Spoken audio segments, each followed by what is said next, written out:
chapter 10 and verse 43. Acts chapter 10 and verse 43. Same idea coming through. It says there, to him, that is to Jesus, all the prophets witness. How many prophets witness to him? All. To him all the prophets witness that through his name, whoever believes in him will receive remission of sins.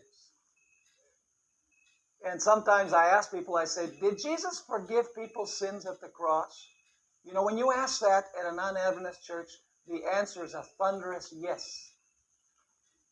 And unfortunately, when you ask it in the Adventist church, it's not as thunderous, but it is pretty thunderous. That people say, of course he forgave sins at the cross. Jesus did not forgive sins at the cross. Jesus made provision to forgive sins at the cross. Because forgiveness is an individual thing. And it requires repentance, and it requires confession, and it requires faith.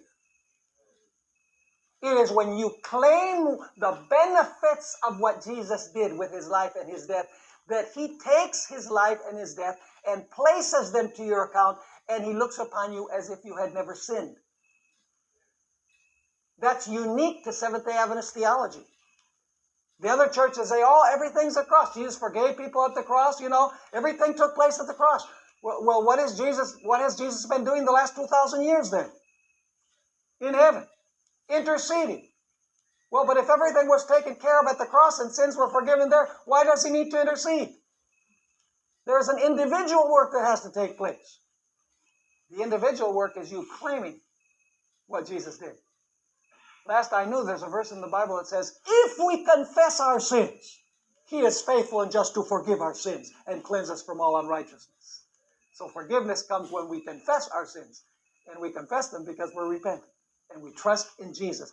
So this verse says, to him all the prophets witness that through his name, whoever believes in him will receive remission or forgiveness of sins. Remission is the same thing as forgiveness.